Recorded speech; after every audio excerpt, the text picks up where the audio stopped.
Okay, man. Hi. You want to come up here? Come sit next to me. Come on. Come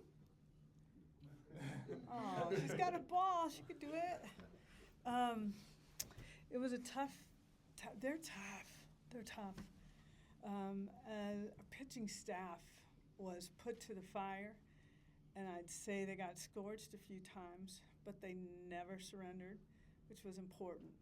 And I think we learned a lot from this weekend.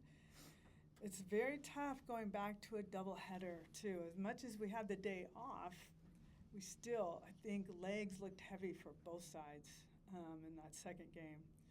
But they pitch well. They play good defense. They're a good team. They're a top 10 team. And we had to do this without Sam Landry.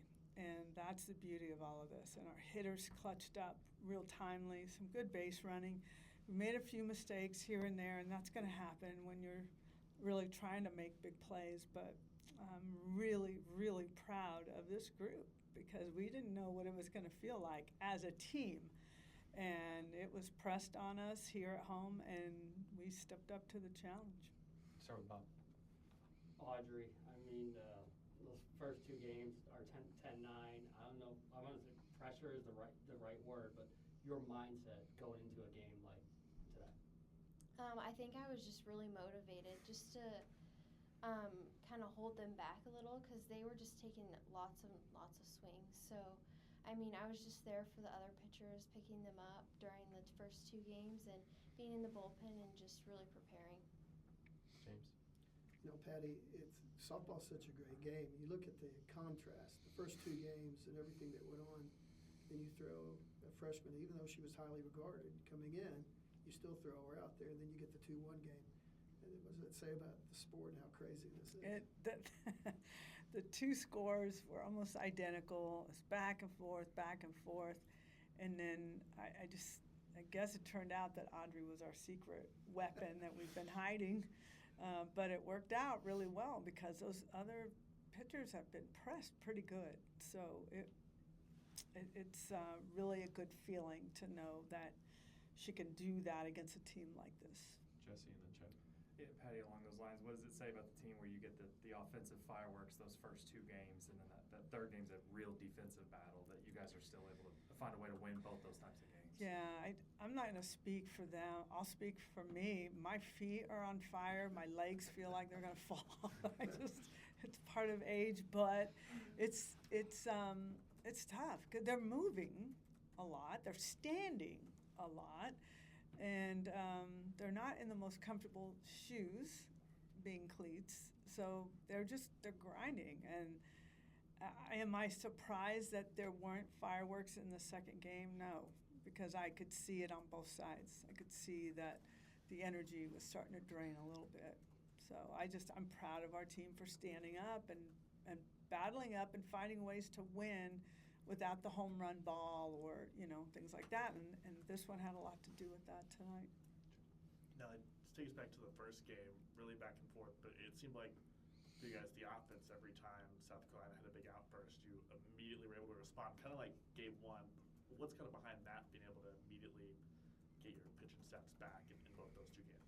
Yeah, I mean, Coach kind of engraves in us good teams know how to respond. And I feel like that was a big thing for us in the first game, kind of helping out our pitchers and just responding any way that we could. I mean, South Carolina's a really good team, like Coach said, but our pitchers were dealing really good. So I think it was just super important for us to respond for them and just kind of have their backs on the offensive side. And then for both your home run balls in the first game, what did you kind of see in both those at-bats for obviously great success there? Yeah, I mean, before both those at-bats, we had so much conversation in the dugout, just our approach, our plan. I talked to Cassidy before our bats, talked to Ella, just kind of what they were seeing from a left-handed side and tried to get information with Bella Emmerling and Sid on right-handed side. So just a lot of game plan and a lot of knowing what we want to do before we get into the box. And then once we're in there, it's just hit, basically. Aber, Mason?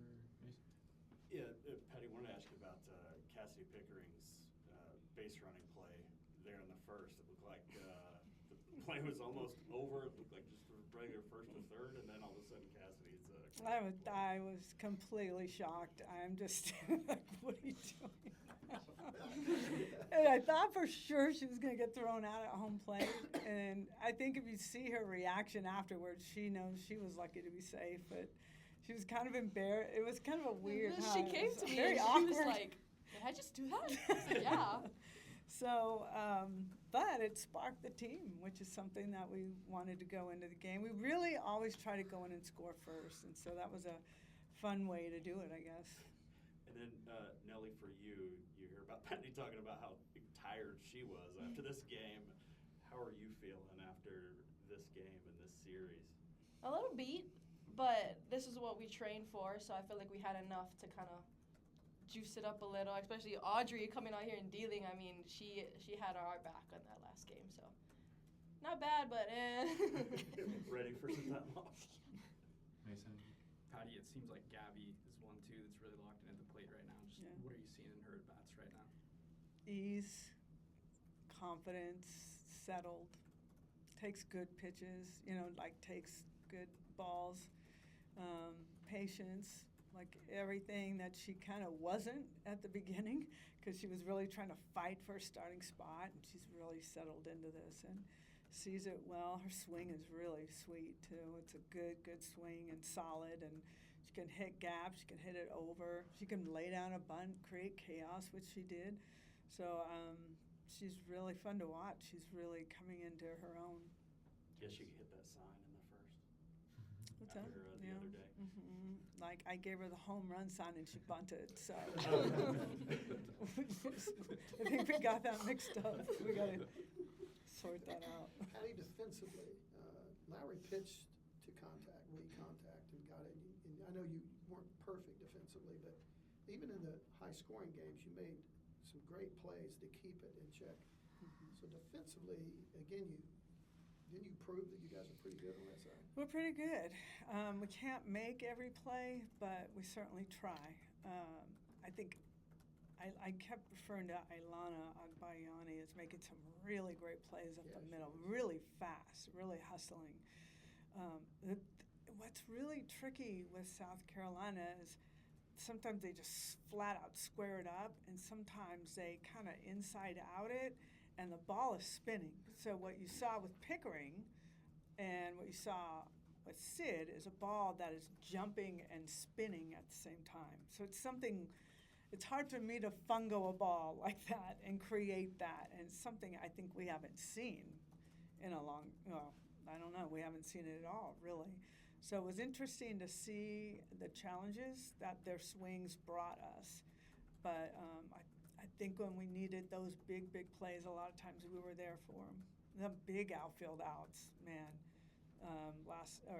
Friday night and today, some diving plays. And Hannah Core's going to get up there and rob something. She gets way up there. So I was really happy with our outfield and their big-time plays, and the infield as well. Thought the defense, again, we're not notorious for errors, but the ball was being hit constant and constantly having to make plays on every play. Jim. Off the top, you mentioned being without Sam. Is that something you do kind of coming into the weekend? Is that expected to be long-term for you guys?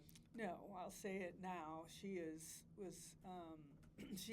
going to be released and going to throw a bullpen tomorrow, going to throw to pitchers on Tuesday at practice, and she is full go after that.